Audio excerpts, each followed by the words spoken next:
नमस्कार दोस्तों, मैं हूं गुमनाम और आप सुन रहे हैं हॉरर कहानी, वो भी मेरी जुबानी। दोस्तों, आज की कहानी एक ट्रक ड्राइवर की है जिनका नाम कार्तिक प्रसाद है। तो चलिए अब यह कहानी कार्तिक प्रसाद के नजरिए से सुनते हैं। लेकिन उससे पहले आप लोगों से एक छोटी सी शिकायत है। आप लोग कहानी पूरी सुनते हैं लेकिन लाइक नहीं करते। इस बार मैंने आप सभी से बहुत उम्मीद लगाई है कि आप लोग इस वीडियो को जरूर लाइक करेंगे और चैनल को सब्सक्राइब करके अपना समर्थन भी दिखाएंगे। तो अब ज्यादा समय नहीं लेते, चलिए कहानी की शुरुआत करते हैं। मेरा नाम कार्तिक प्रसाद है और मैं झारखंड का ही रहने वाला हूं। लेकिन मेरी जिंदगी का असली घर हाईवे ही बन चुका है, क्योंकि पिछले 12 साल से मैं ट्रक चलाकर अपनी रोजी रोटी कमाता हूं। आप लोग सोच रहे होंगे कि ड्राइवर बनना कोई बड़ी बात तो नहीं होती, लेकिन सच यह है कि मैं कभी ड्राइवर बनना ही नहीं चाहता था। पर मेरी हालत थोड़ी अलग थी, क्योंकि मेरे पिताजी जो एक छोटी सी वेल्डिंग शॉप चलाते थे, जिसे लोग प्रसाद वेल्डिंग वर्क्स के नाम से जानते थे, उनकी इनकम से घर का गुजारा मुश्किल से होता था और बचपन से ही हमारी जिंदगी गरीबी में कटी। पिताजी चाहते थे कि मैं पढ़ाई करूं और एक दिन सरकारी नौकरी में लग जाऊं, लेकिन पैसों की कमी के कारण मुझे 10वीं के बाद ही पढ़ाई छोड़नी पड़ी, क्योंकि घर में खाना तक चढ़ाना मुश्किल हो जाता था और पिताजी भी तब तक बहुत कमजोर होने लगे थे। इसलिए मुझे मजबूरी में एक ट्रांसपोर्ट कंपनी में हेल्पर की नौकरी करनी पड़ी, जहां से धीरे धीरे मैं ड्राइवर बनना सीखा और फिर आज जो भी हूं, इसी स्टीयरिंग की वजह से हूं। जिंदगी कुछ लोगों की तरह मेरे साथ कभी मेहरबान नहीं रही, क्योंकि आज भी मेरे ऊपर कर्ज चढ़ रखा है और अभी तक मैं अपने पिताजी के इलाज में लिए हुए पैसे भी चुका नहीं पाया हूं। घर की हालत ऐसे है कि एक छोटा सा मिट्टी का मकान है, जिसमें मैं, पिताजी और मेरी माँ रहते हैं। और अगर मैं एक हफ्ता भी काम न करूं तो घर में चावल तक न बन पाए। हाईवे की जिंदगी भी उतनी आसान नहीं होती जितना लोग सोचते हैं, क्योंकि रात भर गाड़ी चलाना, कभी फॉरेस्ट रूट से गुजरना, कभी सुनसान पहाड़ी रास्तों से, कभी भयानक अंधेरे से जहां आवाज सिर्फ इंजन की होती है, ये सब एक डर और एक तन्हाई का हिस्सा बन जाता है। पर एक चीज है जिससे मैं थोड़ा आराम में रहता हूं, मेरा क्लीनर जयदेव वर्मा। जयदेव एक सीधा सादा, हल्का सा डरपोक पर दिल का बहुत साफ लड़का है। उसका चेहरा हमेशा हल्का सा मुस्कुराता रहता है, लेकिन सच बोलूं तो उसके दिल में अंधेरे का बहुत डर बसा हुआ होता है। जयदेव के घर की भी हालत मेरे जैसी ही है। उसके पिताजी बीमार रहते हैं और वह अपनी माँ और बहनों को पालने के लिए मेरे साथ काम करता है। अब आदत सी पड़ गई है। मैं और जयदेव लगभग हर ट्रिप साथ ही करते हैं। कुछ दिन पहले हमें एक बड़ा लोड मिला था, बांस का भारी लोड, जो हमें लेटहार से नेत्रहाट ले जाना था, क्योंकि वहां एक नई रिसोर्ट साइट बन रही है और उनको कंस्ट्रक्शन के लिए यह लोड रात भर में पहुंचाना था। हमारे मालिक ने बस इतना कहा था, कार्तिक, गाड़ी रात 8 बजे निकल जाएगी और सुबह 6 बजे तक नेत्रहाट पहुंच जाना चाहिए। लेट मत करना, ऊपर तक ऑर्डर गया है। और इस बात को सुनते ही मेरे दिमाग में वह पूरा जंगल रूट घूम गया, जिस पर पहले भी मैं चल चुका हूं और जिसके बारे में लोग बहुत अजीब बातें करते हैं कि वहां रात को कोई इंसान नहीं चलना चाहिए, आवाजें बुलाती हैं और कभी कभी तो ट्रक तक रुक जाता है बिना वजह के। और फिर धीरे धीरे कुछ दिन बीत गए और वह रात आ ही गई जिसमें हमें 8 बजे बांस का लोड लेकर निकलना था। जयदेव ने गाड़ी साफ की, मैं बेल्टिंग चेक कर रहा था। आसमान धीरे धीरे काला होते जा रहा था और हवा थोड़ी अजीब सी लग रही थी। और यहीं से मेरी वह रात, वह सफर और वह खौफनाक कहानी शुरू होती है, जिसकी याद आज भी मेरे हाथों में पसीना ले आती है। NH 18 पर जैसे जैसे हम आगे बढ़ रहे थे, हवा में ठंडक और सन्नाटा दोनों गहरा होते जा रहे थे। ट्रक की हेडलाइट्स लंबी रोड पर एक पीली सी लाइन बनाती जा रही थी और बस एक ही आवाज, इंजन की घर्र घर्र। जयदेव सीट पर थोड़ा आगे होकर बोला, भैया, ये एरिया थोड़ा बदनाम है ना? मैं स्टीयरिंग सीधा रखते हुए कहा, हाँ सुना है, लेकिन हम हाईवे पर हैं, टेंशन लेने की जरूरत नहीं। लेकिन फिर हाईवे के बीच काफी दूर पेड़ अजीब तरह से हिलते नजर आए। ऐसा लग रहा था जैसे कोई उनके बीच से गुजरा हो। जयदेव ने विंडशील्ड से बाहर घूरते हुए धीरे से बोला, भैया ये पेड़ इतना क्यों हिल रहे हैं? मैं कुछ बोलता उससे पहले ही ट्रक के राइट साइड से कचख कचख जैसे पत्थर घिसने की आवाज आई, बिल्कुल रस्सी की तरह हल्की, पर इतनी सच्ची कि कान खड़े हो जाएं। जयदेव एकदम सीधा होकर बैठा। भैया कोई हमारे ट्रक के पास चल रहा है क्या? मैंने साइड मिरर देखा और मेरे हाथ ठंडे पड़ गए। मिरर में कुछ साफ नहीं दिखा, बस एक छाया जैसी जो थोड़ी देर के लिए नजर आई और फिर हाईवे की डार्कनेस में घुल गई। जयदेव की आवाज कांप गई, भैया ये इंसान नहीं था। मैंने उसे चुप रहने को कहा, लेकिन खुद के शब्द भी भारी हो गए थे। रात का हाईवे, जंगल की डेड साइलेंस और ट्रक के साथ साथ चलती एक छाया। हम दोनों को पता नहीं था, यह सिर्फ शुरुआत थी। रात का टाइम 12:10 बज चुका था। जंगल और भी गहरा हो गया था और हवा का वो ठंडा चिपचिपा झोंका अब कैबिन के शीशे के अंदर तक महसूस हो रहा था। मैं स्टीयरिंग पकड़े आगे देख रहा था, तभी थक थक थक जैसे कोई ट्रक के रूफ पर भाग रहा हो। मेरा हाथ तुरंत स्टीयरिंग पर जम गया। जयदेव, जो थोड़ी देर पहले तक नींद दिखाकर अपनी सीट पर सुलझा हुआ था, वो एक झटके से उठ पड़ा। भाई ये आवाज ऊपर से आई? उसकी आवाज कांप रही थी। मैंने धीरे से जवाब दिया, हाँ लगता तो वही है, पर इस रास्ते पर कौन? आवाज रुकती नहीं थी। लग रहा था जैसे कोई 4 से 5 पैर लेकर ऊपर चल रहा हो। नहीं, चल नहीं, दौड़ रहा था। जयदेव ने डर के मारे अपना हाथ विंडो के लॉक पर रख दिया।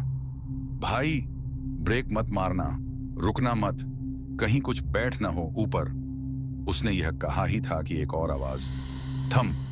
ट्रक की रूफ पर किसी ने बहुत जोर से जंप किया हो जैसे। ट्रक हिल गया, स्टीयरिंग मेरे हाथ से फिसलने लगा और फिर ऊपर से एक घिसी हुई फटी हुई औरत की हंसी सुनाई दी। इतनी पतली, इतनी मकड़ी जैसी, जैसे कोई चीज हम दोनों को अंदर से खा जाना चाहती हो। जयदेव का चेहरा सफेद पड़ चुका था। भाई यह पिशाचनी? मैं कुछ बोलता उससे पहले विंडशील्ड के बीच में 3 लंबे काले नुकीले नाखून अंदर की तरफ घुस गए।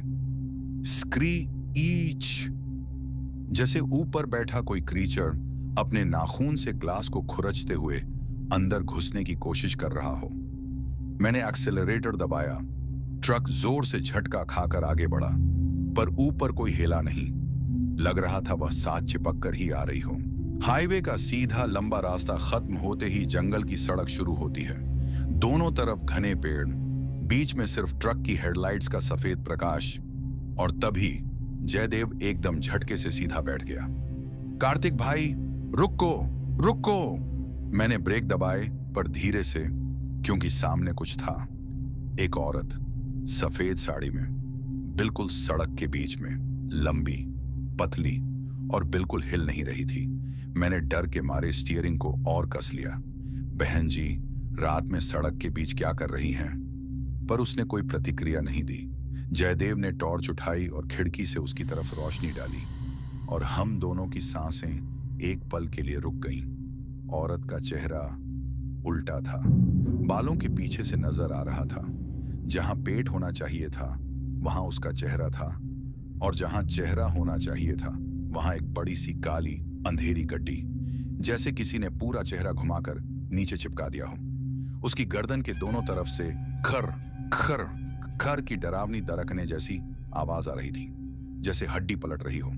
जयदेव की आवाज कांप रही थी, भाई यह इंसान नहीं है, मत उतरना, प्लीज मत उतरना।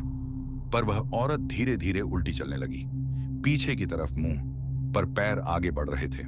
और फिर हेडलाइट से दूर जाती हुई वही औरत 5-10 सेकंड में ही लंबी दूर दिखने लगी, जैसा कोई सामान्य आदमी कभी नहीं भाग सकता। फिर वह जंगल के अंधेरे में गायब। ट्रक के अंदर सिर्फ 2 चीजें रह गई, सीधा डर और उस औरत की उल्टे मुंह वाली छवि जो दिमाग में चिपक गई। जयदेव ने धीरे से कहा, भाई प्लीज यहां से निकलो, अभी। अभी के अभी। और मैं बिना कुछ बोले गियर डालकर आगे बढ़ गया। पर पता नहीं किसी को लगा या हम दोनों को कि वह औरत अभी भी ट्रक के आसपास ही है। ट्रक का एक्सेलरेटर मैंने कसकर पकड़ा था और गति धीरे धीरे बढ़ रही थी। हाईवे अब जंगल के अंदर घुस चुकी थी। सिर्फ पेड़ और अंधेरा और केवल हेडलाइट्स की लंबी पीली रेखा। जयदेव धीरे से बोलता है, भाई थोड़ा साइड मिरर देख। मैंने थोड़ी साइड की तरफ आंख डाली और मेरी सांसें रुक गईं। साइड मिरर में सिर्फ पल भर के लिए उस औरत का उल्टा चेहरा फिर से झलका। बालों के नीचे से आंखें बिल्कुल सफेद, प्यूपिल के बिना। चेहरा सीधे ट्रक के कैबिन की तरफ मुड़ा हुआ, जैसे वह हमारी तरफ देख रही हो। जयदेव का हाथ मेरे कंधे पर पड़ गया। भाई, यह हम दोनों के साथ है। यह हमारे साथ आ रही है। मैंने खिड़की के ऊपर से नजर घुमाई, पर जंगल में कुछ नहीं दिख रहा था। फिर भी साइड मिरर में वह उल्टा चेहरा एक पल के लिए दिखकर फिर गायब हो गया। ट्रक के अंदर सिर्फ दो चीजें बची थीं, भय और एड्रेनालाइन। जयदेव का हाथ कांप रहा था। भाई, गति मत कम करना और रुकना मत। मैं गियर शिफ्ट करते हुए सोच रहा था, यह कौन है और क्यों हमारे पीछे है। और वही रात, वही जंगल, वही हाईवे, ये सिर्फ शुरुआत थी। जंगल की सड़क के बीच हेडलाइट्स की पीली रेखा सिर्फ 10 से 15 मीटर आगे तक दिख रही थी। मैं गियर शिफ्ट कर रहा था और गति बनाए रखने की कोशिश कर रहा था। तभी ट्रक का इंजन अचानक कमजोर हो गया। घर्रा घर्रा घर्रा, जैसे इंजन अपनी सारी ताकत छोड़ रहा हो। एक्सेलरेटर दबाने पर भी ट्रक धीरे हो गया और गति घटकर लगभग आधी रह गई। जयदेव ने सीट के ऊपर से धीरे से पकड़ लिया। भाई, कुछ तो गलत है। इंजन ठीक से चल नहीं रहा।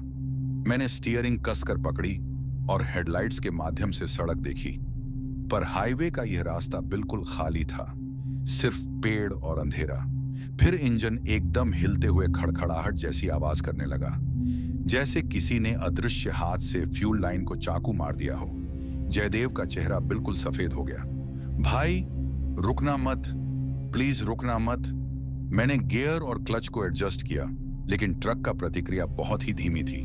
और फिर एक बार फिर से साइड मिरर में वह उल्टा चेहरा झलका, और इस बार थोड़ा ज्यादा करीब। ट्रक के अंदर का डर, इंजन का कमजोर होना और साइड मिरर में चेहरा, ये सब एक साथ मेरी रगों में एड्रेनालाइन दौड़ा रहा था। और तभी जयदेव ने धीरे से कहा, भाई, लगता है वह हमारे साथ रूफ से या इंजन के अंदर ही है।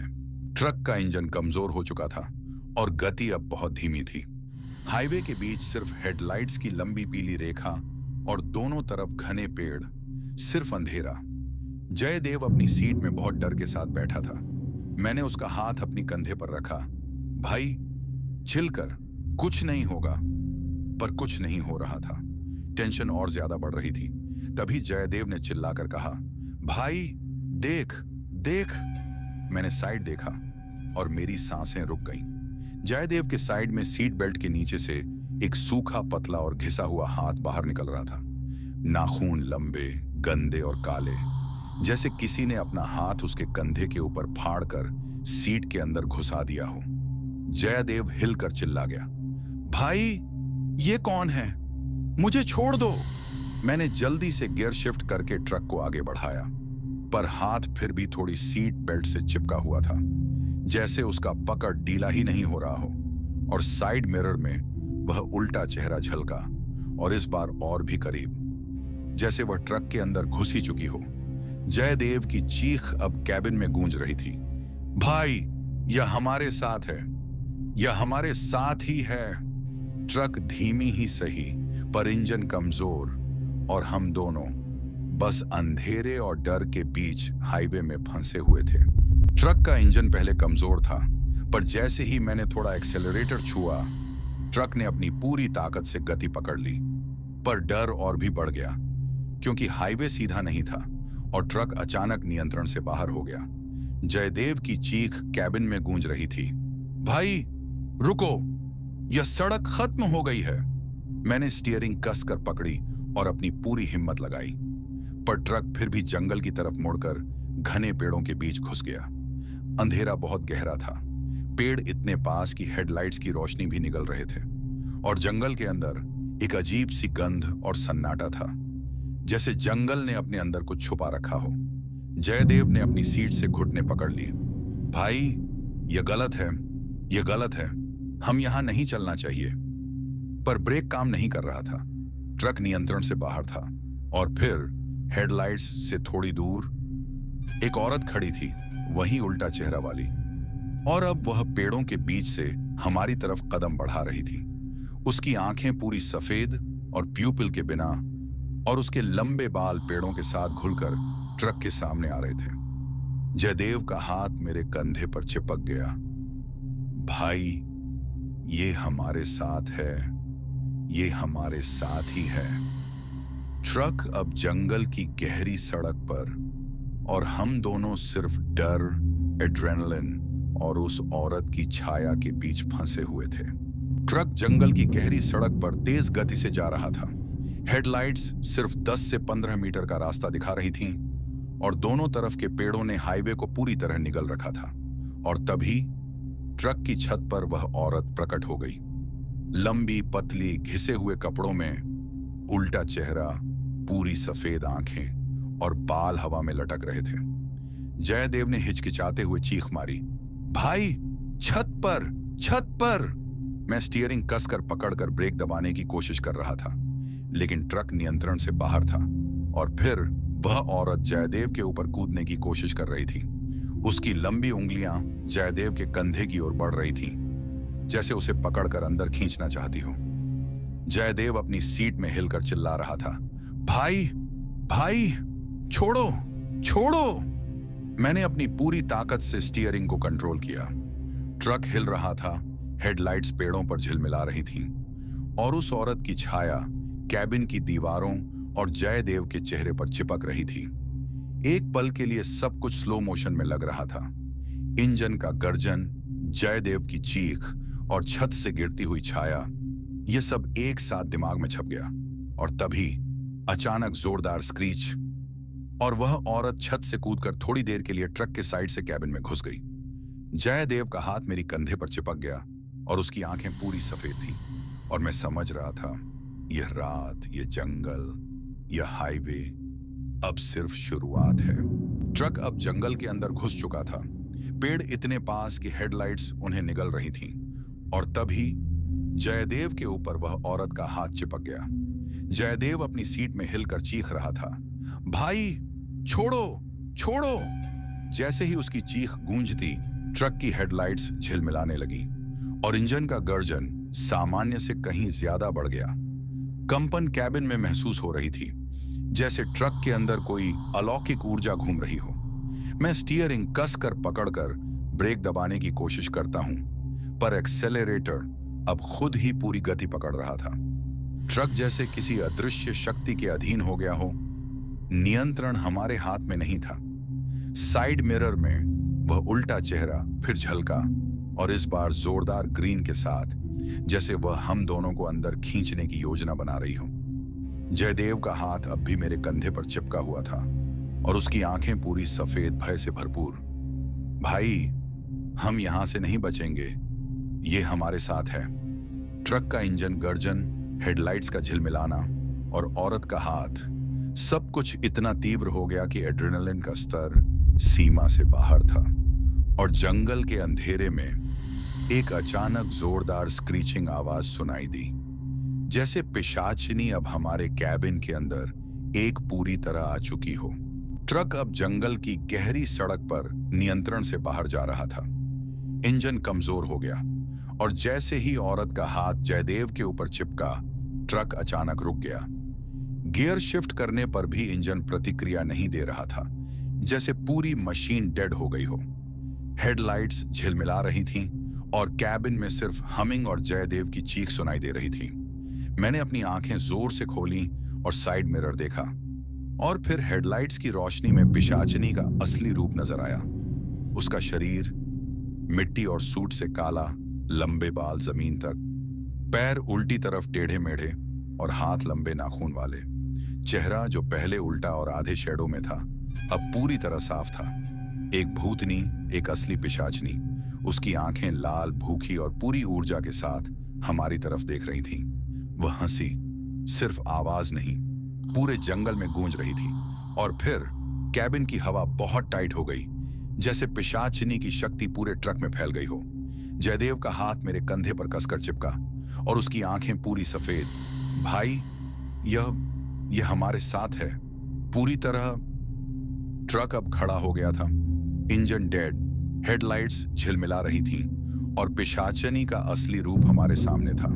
अब टेंशन, डर और हॉरर का स्तर अधिकतम हो गया था और हम दोनों समझ रहे थे यह सिर्फ शुरुआत है। असली खतरा अभी शुरू होने वाला है। ट्रक खराब होने के बाद हम दोनों, मैं और जयदेव, तुरंत जंगल से भाग निकले। अंधेरा इतना गहरा था कि सिर्फ चांदनी से ही थोड़ा रास्ता दिख रहा था। हर पेड़ के बीच से साए निकल रहे थे और पिशाचनी की हंसी या उसकी मौजूदगी की दहशत लगातार हम दोनों पर थी। भाई, ये रास्ता खत्म नहीं होता क्या? जयदेव हांफते हुए पूछता है। सांसें तेज और हाथ कांप रहे थे। बस थोड़ा और, शायद आगे सड़क मिल जाए, मैंने धीरे से कहा। कुछ मिनट भागने के बाद हम एक वीरान गांव के दरवाजे पर पहुंच गए। वह गांव पुराना, खाली और बिल्कुल सुनसान लग रहा था, जैसे कई सालों से यहां कोई रहता ही ना हो। लोग कहते हैं कि यह गांव शापित है, जहां अंदर जाने वाला इंसान कभी वापस नहीं लौटता। गांव में सिर्फ एक छोटा सा मिट्टी का घर था, जहां एक बूढ़ी औरत बैठी थी। वह धीरे से हमारी तरफ देखती है, आंखें तेज, थोड़ा शक भरी, पर आवाज में मिठास थी।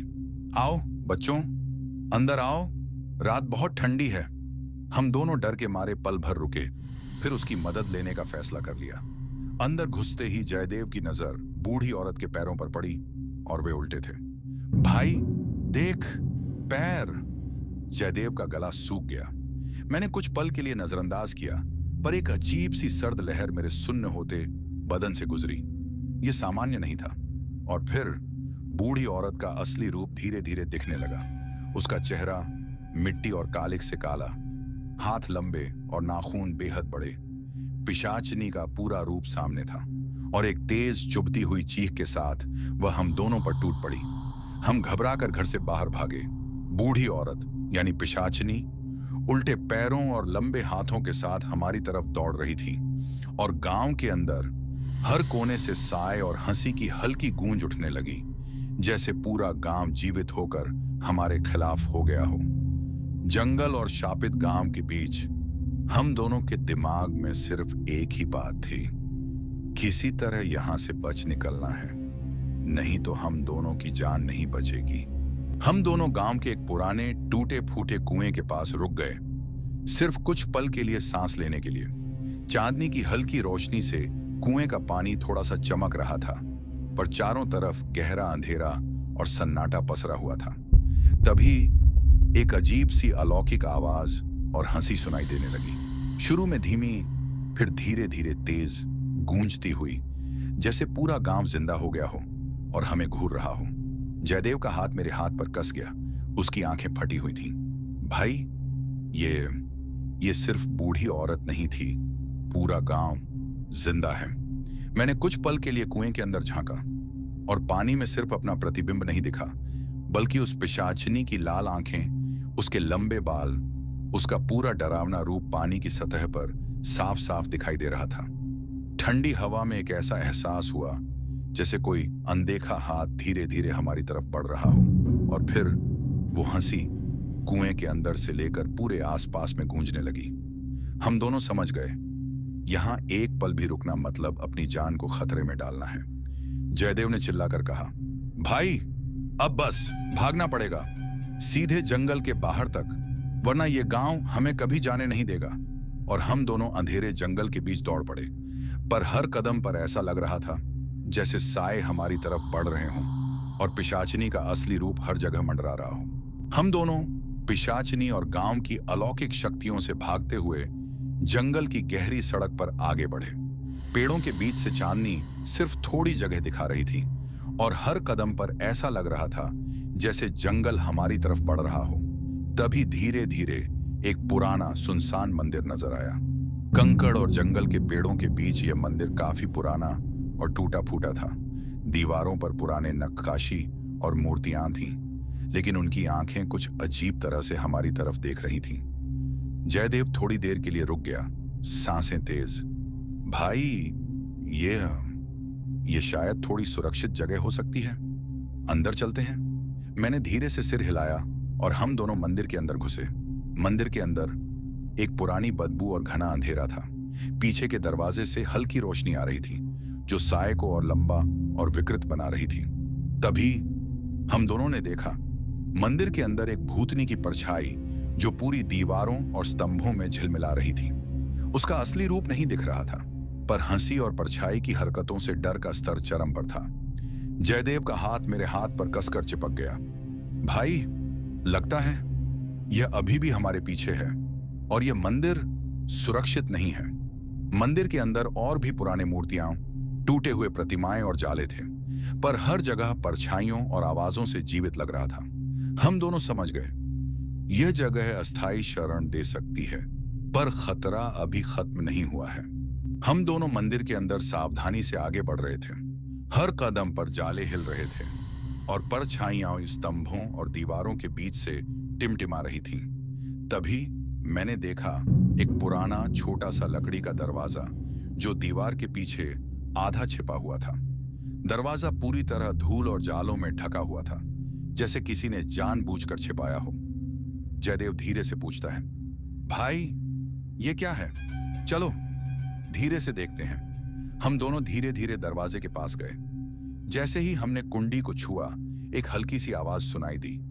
दरवाजे के अंदर से कदमों और फुसफुसाहट जैसी, आओ आओ।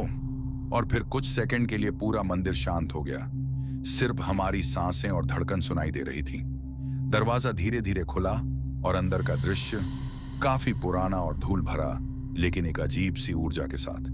और फिर एक अचानक परछाई हिली, जैसे कोई पिशाचिनी छत के ऊपर या कोने से हमारी तरफ देख रही हो।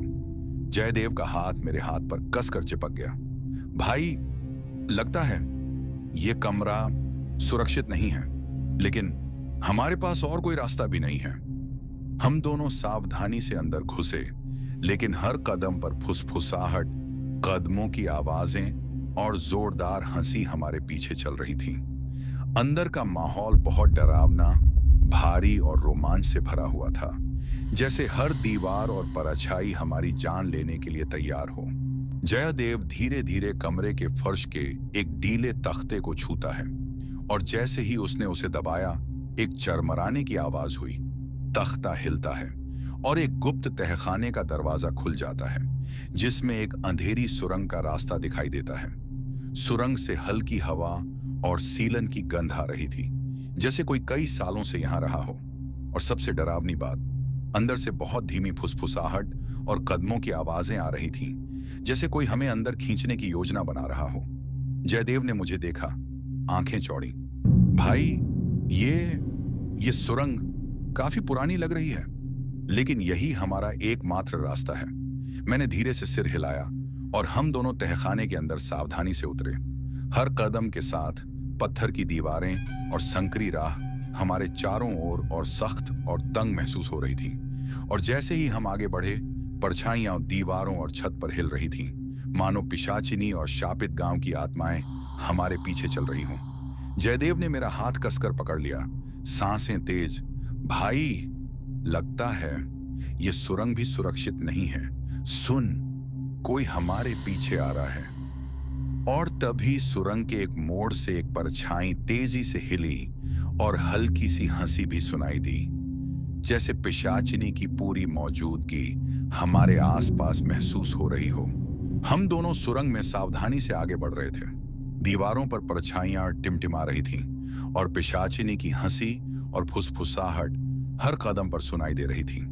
जयदेव का हाथ कसकर चिपका हुआ था, सांसें तेज, और मुझे भी लग रहा था कि हर कदम पर मौत हमारे पीछे है। तभी अचानक सुरंग के अंत से एक हल्की सी रोशनी दिखाई दी। वहां एक बुजुर्ग बाबा खड़े थे, धूप और अगरबत्ती की खुशबू में डूबे हुए, कपड़े राख और धुएं से भरे, लंबे बाल और गहरी शांत आंखें। उनका चेहरा गंभीर था, लेकिन उनकी मौजूदगी में शांति और ताकत दोनों साफ महसूस हो रहे थे। बाबा ने धीमे स्वर में कहा, तुम दोनों डर कर भाग रहे हो। यह जगह सिर्फ भयानक नहीं, ये शापित है, लेकिन मैं तुम्हारी मदद करूंगा। हम दोनों हैरान भी हुए और थोड़ा राहत भी मिली। बाबा ने अपना त्रिशूल उठाया और चमकती रेखाओं से पूरा रास्ता रोशन करना शुरू किया। जैसे ही हम बाबा के पास पहुंचे, उन्होंने एक मंत्र बोला और सुरंग के अंदर की परछाइयां और पिशाचिनी की मौजूदगी एक पल के लिए थम गई। जयदेव ने शक भरी आवाज में पूछा, भाई, ये बाबा कौन है और ये कैसे रोक रहे हैं उस पिशाचिनी को? मैंने धीरे से कहा, शायद ये कोई अघोरी बाबा हैं जो इस शापित जंगल और गांव की असाधारण शक्तियों को काबू में रख सकते हैं। बाबा ने हाथ उठाकर कहा, अब तुम दोनों मेरे साथ चलो, लेकिन ध्यान रखना, डर और रोमांच अभी खत्म नहीं हुआ। पिशाचिनी और शापित आत्माएं अभी भी जाग रही हैं। और फिर बाबा के मार्गदर्शन में हम दोनों सुरंग के अंदर धीरे धीरे आगे बढ़ने लगे, लेकिन हर मोड़ पर परछाइयां और फुसफुसाहट, जैसे पिशाचिनी अब भी हमारे पीछे हो और बाबा ही हमारी आखिरी उम्मीद हो। हम सुरंग के अंदर धीरे धीरे आगे बढ़ रहे थे, साथ में अघोरी बाबा भी। बाबा के मंत्र और चमकती रेखाओं ने कुछ समय के लिए पिशाचिनी को रोका था, लेकिन वह सिर्फ ठहरी थी, पूरी तरह कमजोर नहीं हुई थी। अचानक पिशाचिनी ने अपना पूरा असली रूप ले लिया। उसके लंबे बाल जमीन पर घिस रहे थे, हाथ असामान्य रूप से लंबे, नाखून बड़े और नुकीले, पैर उल्टी दिशा में मुड़े हुए, लाल आंखें हमारी तरफ गड़ी हुई थीं और पूरा शरीर धुएं और साए में मिल रहा था। जयदेव चीख कर बोला, भाई, ये अब अपने पूरे असली रूप में है। बाबा ने त्रिशूल उठाकर तेज स्वर में मंत्र पढ़ना शुरू किया, पर पिशाचिनी हमारी तरफ घुसने की कोशिश कर रही थी। साए और हवा का दबाव पूरी सुरंग में महसूस हो रहा था, जैसे पूरा स्थान अचानक जिंदा हो गया हो। बाबा ने उसकी ओर घूर कर कहा, सावधान, इसका रूप बहुत शक्तिशाली है, इसे कम मत समझना। हम दोनों पीछे हट रहे थे और पिशाचिनी के नाखून हमसे सिर्फ कुछ इंच दूर थे। बाबा ने फिर मंत्र पढ़ा और चमकती रेखाओं से एक सुरक्षा चक्र बनाया, लेकिन यह भी थोड़े समय के लिए ही था। पिशाचिनी उस चक्र के पार से भी हमला करने की कोशिश कर रही थी और हमारी सांसें तेज हो गई थीं। जयदेव घबराकर बोला, भाई, अब बस भागना है। ये अब सिर्फ पीछा नहीं कर रही, ये हमारे बिल्कुल पास है।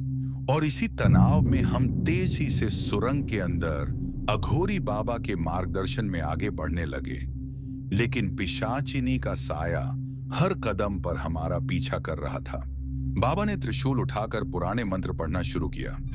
उसकी आवाज गूंज रही थी और सुरंग में हर साया और अंधेरा धीरे धीरे रोशनी और ऊर्जा में बदलने लगे। पिशाचिनी के पूरे रूप के साया और धुआं पहले जितने आक्रामक थे, अब बाबा के अनुष्ठान से अचानक ठहर गए। उसके लंबे बाल हवा में हिल नहीं रहे थे, न ही नाखून के हमले का एहसास हो रहा था। जयदेव ने धीरे से सांस ली और बोला, भाई, शायद अब थोड़ी सुरक्षित जगह है। बाबा ने घूरते हुए कहा, यह केवल अस्थाई है, सिर्फ थोड़े समय के लिए। तुम्हें तुरंत सुरक्षित जगह तक पहुंचना होगा। हम दोनों सावधानी से सुरंग के अंदर आगे बढ़ते हुए बाबा के मार्गदर्शन में धीरे धीरे बाहर की ओर बढ़े। सुरंग की दीवारों पर अभी भी पिशाचिनी की परछाई झिलमिला रही थी, लेकिन अब वह हिल नहीं रही थी। हर कदम पर तनाव और डर बना हुआ था, जैसे किसी भी पल पिशाचिनी फिर से मुक्त हो सकती है। और हम दोनों समझ गए, बाबा के अनुष्ठान के बावजूद हमारी जान का खतरा अभी भी पूरी तरह समाप्त नहीं हुआ है। हम सुरंग के बाहर निकलने की ओर धीरे धीरे बढ़ रहे थे, अघोरी बाबा के मार्गदर्शन के साथ। पिशाचिनी का पूरा रूप अब ठहर चुका था और हमें कुछ पल के लिए राहत महसूस हुई। जयदेव ने शक भरी आवाज में पूछा, भाई, ये तो अब खत्म हो गई ना? बाबा ने गहराई से हमारी तरफ देखा और धीमे स्वर में बोले, बेटा, ये तो बस एक खिलौना थी, असली खतरा अब सामने आएगा। और तभी सुरंग के बाहर से एक बेहद विशाल और भयावह साया दिखाई दिया। उसकी लाल जलती हुई आंखें, भारी शरीर और लंबे मुड़े हुए सींग उसके रूप को और भी डरावना बना रहे थे। उसके कदमों से धरती कांपने लगी और हर कदम पर गूंज तेज होती जा रही थी। बाबा ने तुरंत त्रिशूल उठा लिया और चेतावनी दी, यह ब्रह्म राक्षस है, पिशाचनी और गांव की शापित शक्तियों का असली स्वामी। अब तुम्हें बचाने के लिए सिर्फ मेरी शक्ति ही काफी होगी। साये के साथ एक गहरा कांपता हुआ गर्जन गूंजा। जंगल और सुरंग की पूरी हवा का कंपन बदल गया। हम दोनों समझ गए, पिशाचनी तो केवल ध्यान भटकाने के लिए थी, असली मौत तो ब्रह्म राक्षस के रूप में अब हमारे सामने खड़ी है। जयदेव का हाथ मेरे हाथ में जोर से चिपक गया। भाई, अब सिर्फ भागना काफी नहीं होगा, ये हमसे सीधी टक्कर लेने वाला है। बाबा ने त्रिशूल ऊंचा उठाया और मंत्र पढ़ना शुरू किया। जंगल और सुरंग में एक ऊर्जा क्षेत्र फैलने लगा और हमने महसूस किया, अब यह लड़ाई सिर्फ शरीरों की नहीं बल्कि अलौकिक शक्तियों के टकराव की होने वाली है। ब्रह्मराक्षस ने अपने विशाल शरीर के साथ सुरंग के प्रवेश द्वार में घुसकर सीधा हमला कर दिया। उसके कदम धरती को हिला रहे थे, लाल आंखें हमारी तरफ गड़ी हुई थीं और उसकी गहरी दहाड़ से जंगल और सुरंग का कंपन बढ़ गया। जयदेव चीखता है, भाई, ये अब हमारे पीछे है। तभी आघोरी बाबा ने अपना त्रिशूल उठाया और मंत्र पढ़ना शुरू किया। उनकी ऊर्जा और चमकती रेखाओं ने पूरी जगह को उजली आभा में बदल दिया। ब्रह्म राक्षस के हमले के समय बाबा ने हमारे चारों तरफ एक सुरक्षा कवच बनाया जो चमकता और बल क्षेत्र जैसा था। हम दोनों उस कवच के अंदर खड़े होकर देख रहे थे। ब्रह्म राक्षस के नाखून और साया कवच से टकरा रहे थे और सुरंग में जोरदार कंपन और आवाज गूंज रही थी।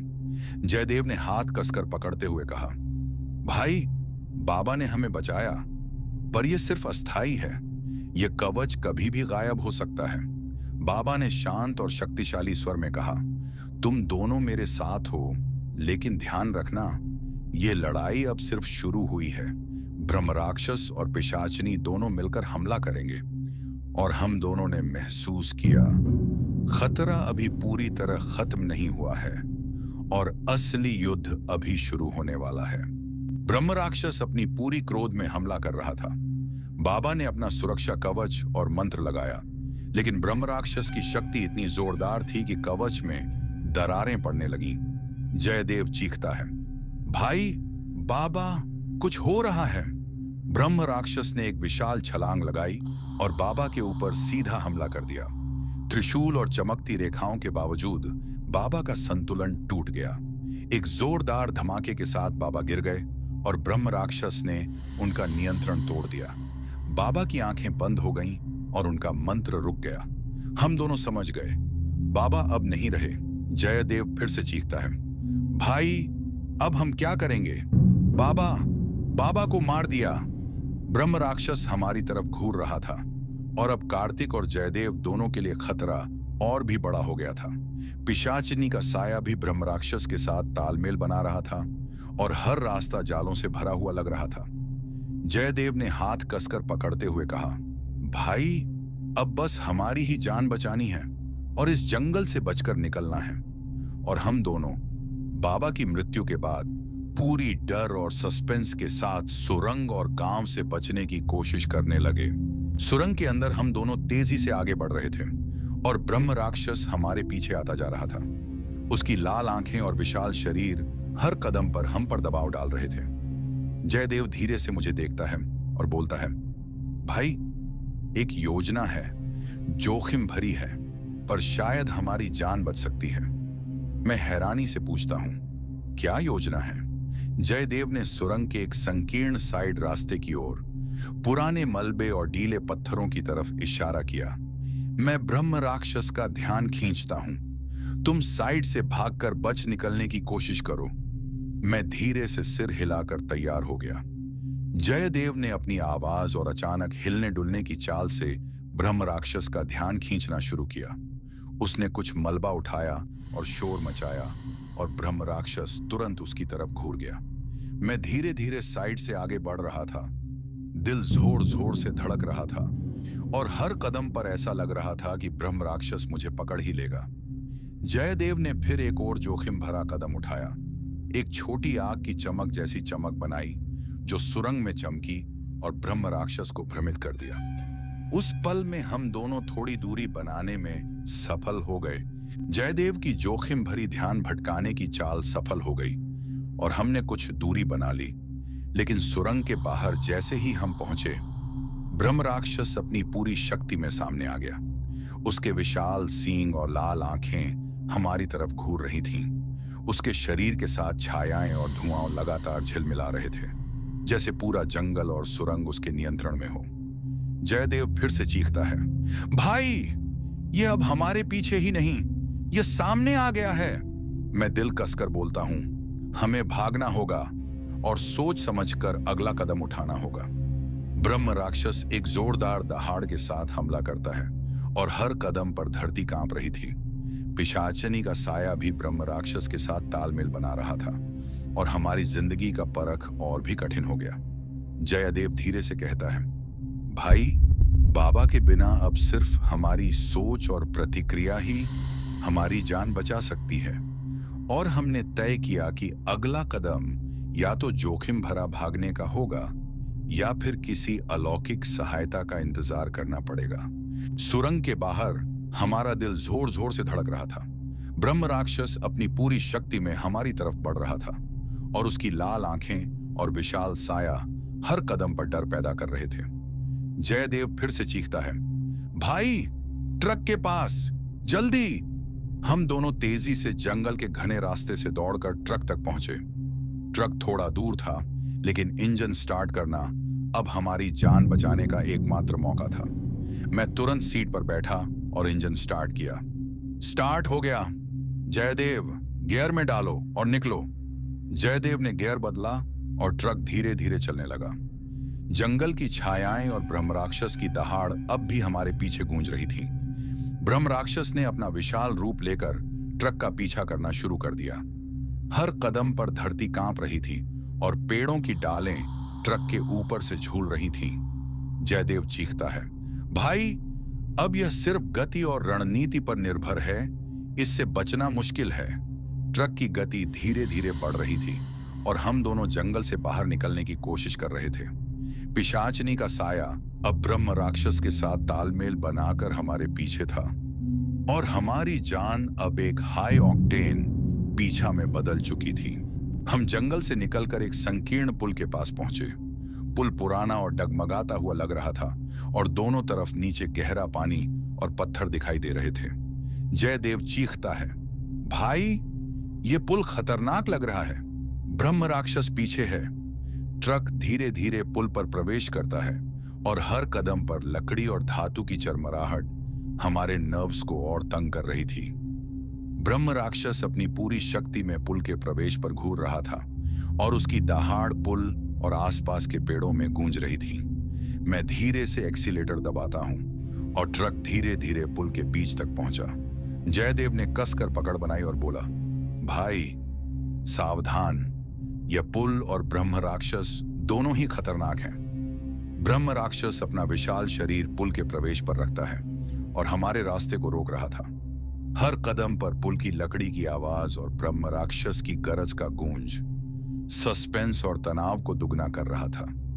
ट्रक का संतुलन बनाए रखते हुए हमने धीरे धीरे पुल के बीच तक पहुंचने की कोशिश की, लेकिन हर पल ऐसा लग रहा था अगर एक गलती हुई तो सिर्फ ट्रक ही नहीं, हमारी जान भी खतरे में पड़ सकती थी। पुल के बीच में ट्रक सावधानी से चल रहा था और ब्रह्म राक्षस हर कदम पर हमारे पीछे बढ़ रहा था।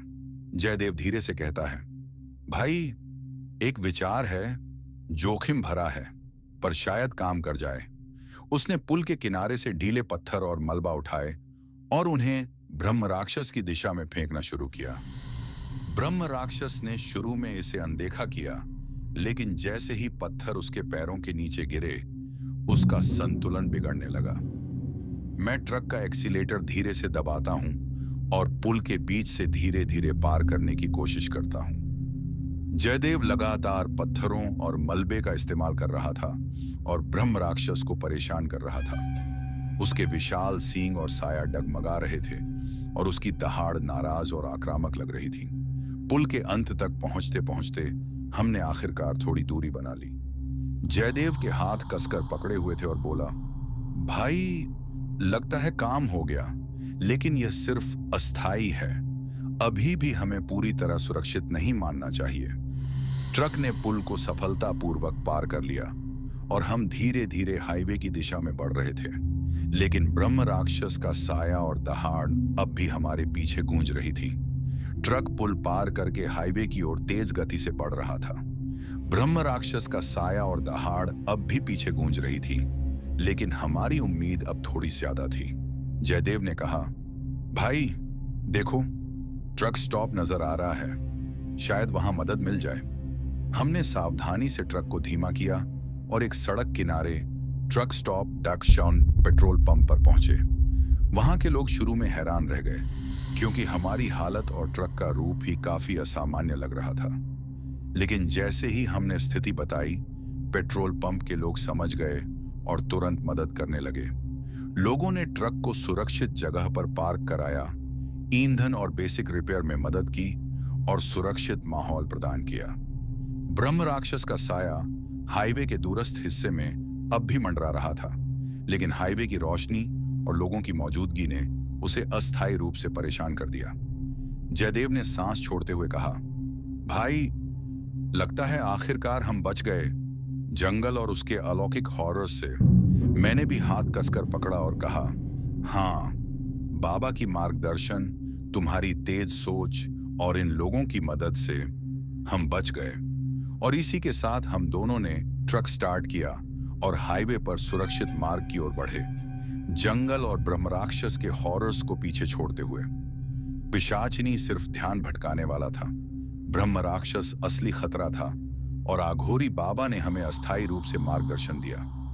जयदेव की तेज सोच और हाईवे के लोगों की मदद ने आखिरकार हमारी जान बचाई।